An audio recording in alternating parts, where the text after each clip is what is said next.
कुछ महीने पहले ही सहारा ऑनलाइन पोर्टल की शुरुआत हुई थी। आपको बता दें कि इस पोर्टल को लेकर एक आरटीआई भी दाखिल की गई थी और इस आरटीआई में एक चौंका देने वाला सच सामने आया है, जिसे सुनकर आप भी हैरान और परेशान हो जाएंगे। तो आज हम इसी मुद्दे पर सीधी बातचीत करेंगे पटना हाईकोर्ट के जाने माने एडवोकेट देव प्रकाश जी से। सबसे पहले बहुत शुक्रिया बात करने जी, धन्यवाद। मैं बस की मंगल कामना आपको और आपके दर्शकों को भी। आपको भी। तो सबसे पहले तो हम ये आपसे जानना चाहेंगे वकील साहब कि आरटीआई दाखिल करने की जरूरत पड़ क्यों गई? देखिए, हम तो सर्दी खांसी से पीड़ित हैं और हमारा गला भी बैठा हुआ है और हिंदुस्तान में जो बिजनेस का सिनारियो है उसकी हालत भी मेरी जैसी ही लगभग है। अच्छा। जितने भी बिजनेसमैन हैं जो दिन में सपना देखते हैं और सपना देख के बड़ा कारोबार करते हैं, बड़ा कार्यक्रम करते हैं, उसमें देखिए बिजनेस में फेलियर का चांस तो रहता ही रहता है। तो किसी भी बिजनेस को कंटिन्यूअस और spontaneous source of income guaranteed नहीं है। कोई बिजनेस कभी लॉस में जा सकता है, गेम जा सकता है। मतलब business is equal to risk. Risk danger. जी, डेंजर। और सबसे बड़ी बात क्या है कि ऐसे हालात में जब कुछ धन की बात होती है, इसी के लिए कंपनी का आविष्कार किया गया था अमेरिका में और कहा गया था कंपनी लिमिटेड बाय लायबिलिटी।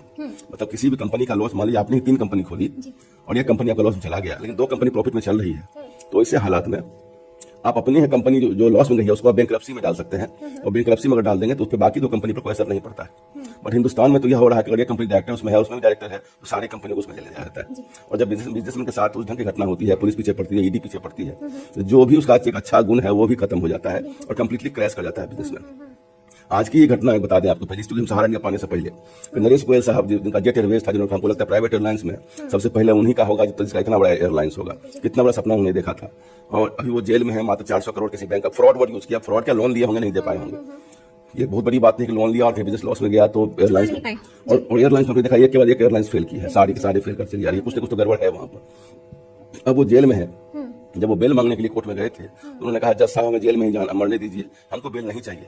हमारी पत्नी कैंसर के लास्ट स्टेज में और हम पत्नी को बहुत मिस करते हैं। हमने इतना बड़ा काम किया, इतने लोगों को रोजगार दिया, इतना बड़ा प्राइवेट एयरलाइंस हमने किया, हम किसी कारण लॉस में चले गए और आज हम जो भुगत रहे हैं मौत से भी बदतर हम भुगत रहे हैं जेल में। बिल्कुल कि आखिरी वक्त में भी अपनी पत्नी के साथ नहीं है। जज साहब ने सिंपैथिक साथ कहा कि नहीं, आपको बेसहारा नहीं छोड़ा जाएगा।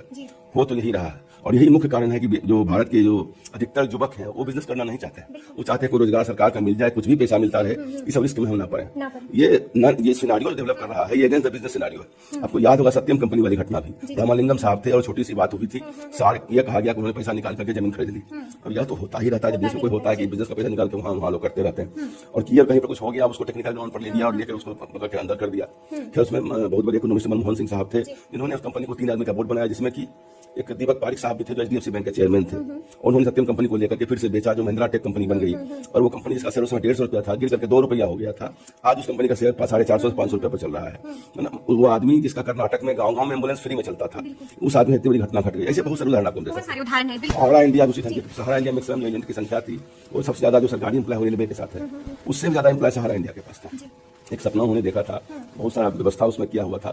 अब सेबी ने कहा आपके पास इतना पैसा कहाँ से आया, किसका पैसा आप लेते हैं, और जिसका वो हिसाब नहीं दे पाया उसके आधार कार्ड होता भी नहीं था। वो तो पान वाले, चाय वाले, सब्जी वाले, खोंचा वाले 10 रुपये 5 रुपये पर डे जमा कराते थे। रोड पर जो बेचते हैं, बस खड़ी होती है तब देखते मूंगफली बेचता, उसका पैसा जमा होता था। उनका केवल नाम, फादर्स नेम और कुछ एड्रेस था। उन्होंने कहा ये सब फर्जी है और सेबी ने उनसे कुछ जमा कराया पैसा, जो 25,000 करोड़ जमा करवाया 1911 में ही जमा करवाया था, जो बढ़ करके ऐसे भी 50-60 करोड़ हो जाना चाहिए था। उसमें रखिए वो जो कंपनी थी सेबी वाली जिसमें उन्होंने रखाया था, वो दूसरी कंपनी थी। उस कंपनी का नाम जो था वो दूसरा कंपनी का नाम से सेबी का जो नाम रखाया गया था वो दूसरी कंपनी को दो कंपनी जिसका उन्होंने पैसा रखाया था। जबकि अभी जो कंपनी का मामला चल रहा है, जो कोऑपरेटिव में चल रहा है, वो है Sahara group of cooperative society, Sahara credit cooperative society, Sahara universal multipurpose society, Hamara India credit cooperative society और स्टार मल्टीपर्पज कोऑपरेटिव सोसाइटी। इन सबों के पैसे सेबी में नहीं है। सेबी में जो कंपनी है वो 2 कंपनी, उसमें से स्टॉक एक दूसरा कंपनी है, मैं नाम ढूंढ नहीं पा रहा हूँ, देख करके बता दूंगा आपको।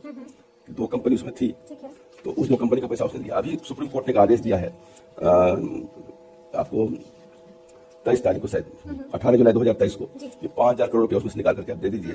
और अमित शाह जो आपके होम मिनिस्टर जो कि गृह मंत्री हैं, उनके अंदर ही सहकारिता विभाग आता है और ये जो central registrar of cooperative society है वो भी उन्हीं के अंदर आते हैं। उनका एक पोर्टल खुला था, जिन लोगों का जो क्लेम है वो क्लेम वहाँ पर डालें। ऐसा जो आरटीआई अपने अभी आ रहा है मार्केट न्यूज में, उसमें कहा गया कि 82,695 करोड़ रुपया का उसमें ड्यूज आया है और उसमें से 228 करोड़ मात्र पेमेंट हुआ है।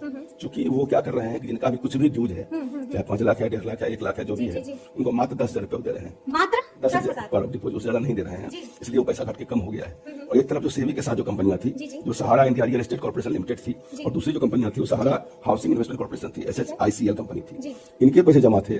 इसमें से सेबी ने जो एप्लीकेशन मंगवाया है उसमें उनको लगभग 21,000 एप्लीकेशन मिला था। इसमें लगभग 19,000 एप्लीकेशन सेटल कर दिया और सब मिला 138 करोड़ मात्र पैसा उसने दिया है। उसमें उनका पैसा फुल पेमेंट हो गया, जिसमें 79 करोड़ इंटरेस्ट भी था। अब सेबी के पास सरप्लस पैसा बचा हुआ है। उस समय ही कहा गया था कि सेबी मेरा पैसा रख लिया है इतना और जब्त कर लिया है, जिस कारण से हमारा बिजनेस डिफॉल्ट हो रहा है। और ये मात्र अभी जो क्लेमेंट उसमें मिले हैं वो मात्र 138 करोड़ के मिले हैं और बाकी सारे पैसे उन्होंने कहा गवर्नमेंट ऑफ इंडिया चाहे तो ले ले अपने अकाउंट में।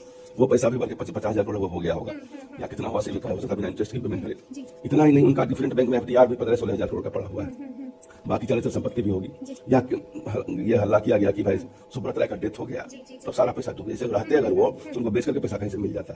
अरे भाई कोई जब कल क्लेम होगा, जिस जो आदमी बिजनेस किया जिसने एक्सपेंड किया उसको अगर पकड़ के बंद कर देंगे जेल में, उसको जान ही मार देंगे तो क्या पैसा लौट जाएगा। और जान मारने पैसा मिलता है तो मार दीजिए उसको लेकर के। ये उसको उन्होंने जेल में बंद किया, उनका बीमारी से डेथ हो गया। अब लोग परेशान है, कहा कंपनी तो कोई मरती नहीं है, चाहे सोसाइटी हो या कंपनी, उसमें एक मेंबर तो होता नहीं है, बाकी मेंबर भी होते हैं और जो मेंबर है उसकी प्रॉपर्टी सब यहीं पड़ी हुई है। अब उसको जो गवर्नमेंट देने का जो प्रथा जैसे आप जानते हैं बैंक में जो डिपॉजिट होता है वो 1 लाख की गारंटी है, भले 50 लाख रुपए आपका होगी, बैंक जब फेल करेगी तो मात्र 1 लाख आपको मिलेगा।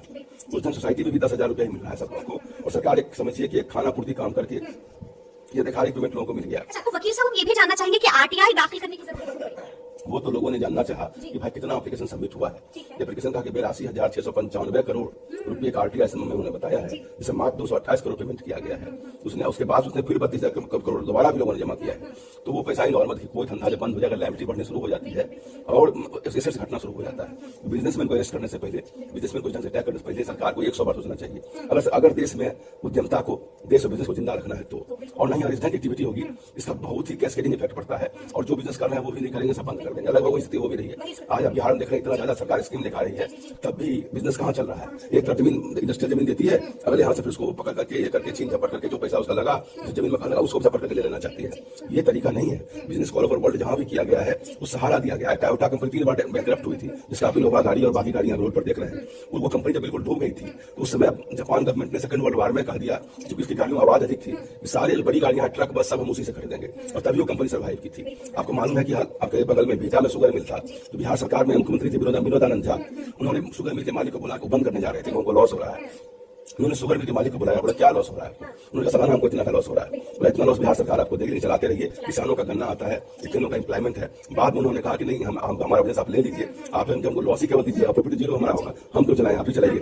उसी में शुगर कॉर्पोरेशन बिहार सरकार ने बनाई थी, जिसको अल्टीमेटली सब फेल कर गए। तो वकील साहब हम आपसे जानना चाहेंगे कि निवेशक काफी परेशान है, वो जानना चाहते हैं कि क्या उन्हें उनका पैसा वापस मिलेगा। आपको क्या लगता है वकील साहब? वो तो बिल्कुल नहीं मिलेगा, नहीं मिलेगा। निवेशकों को उनका पैसा वापस नहीं मिलेगा। मैंने जो समुचित में लंबी कहानी आपको बताई, मेरा व्यक्तिगत मानना है कि जब किसी को बंद कर देंगे लायबिलिटी बढ़ती है, घटती जाती है और इस एक्टिविटी कारण अब सारा पैसा जो बचा होगा उन्हें कौन बिकेगा, क्या मिलेगा नहीं मिलेगा।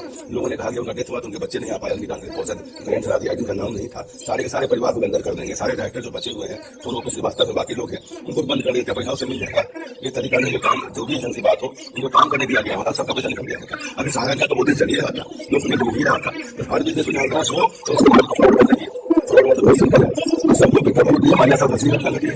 मात्र 3,000 करोड़ लोन में 7,000 करोड़ का इंटरेस्ट केवल था, वो दे चुके थे। उसके बाद बंद हो गया और उसको आपने भगा दिया। क्या आपने किया, आपके परिणाम क्या होगा? लेकिन वकील साहब आप कह रहे हैं कि पैसा नहीं मिलेगा निवेशकों को, लेकिन इधर केंद्र सरकार कह रही है कि पाई पाई वापस आएगी, पाई पाई के हिसाब से चुकाया जाएगा। पाई पाई ये 1 लाख बाकी रहेगा तो 10,000 खाना पूर्ति केवल बढ़ी है, उसके नाम पर कुछ भी नहीं हो रही है। तो वकील साहब को सवाल तो बनता है ना कि निवेशक के पास उपाय क्या बचा है पैसे वापस लाने के लिए? सबके पास ये उपाय बचा है कि जहाँ एक तो सहारा इंडिया में जो प्रॉपर्टी संपत्ति भी बेच दे सकती है, उसको बेचेंगे तो आज वो दाम नहीं मिलेगा जो 25 लाख रुपया बेचिए 10 लाख रुपया, कभी तो बैंक देता है एक मूल्य लगता है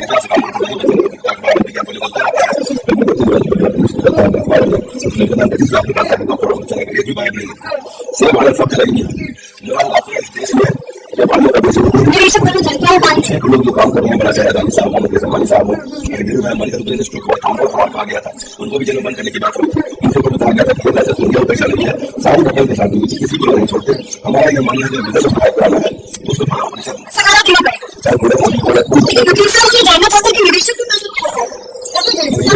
के पास सरकार देने सके और उनकी जो प्रॉपर्टी बेची जाएगी, जो प्रॉपर्टी यहाँ पर ऐसे भी जमा पैसा पड़ा हुआ है, लेकिन जिस पैसा जितना मिलेगा उसको कुछ से भाग दिया जाएगा, कुछ नहीं होगा। एक आखिरी सवाल है वकील साहब, क्या लगता है ये जो पूरा प्रकरण चला है किसके गलती है, किसको खराब होने लगे तो एक मात्र सिस्टम खराब हो गया।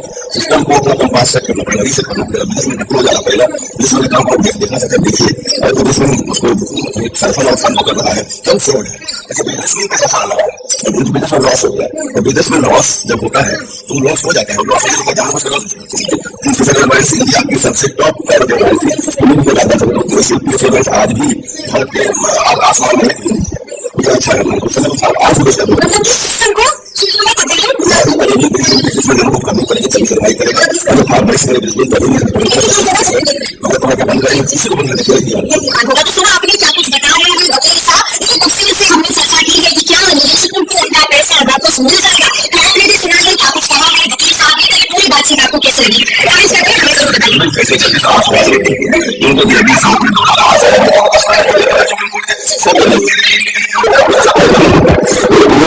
पैसा बचा है उसमें से कुछ नहीं मिलता है।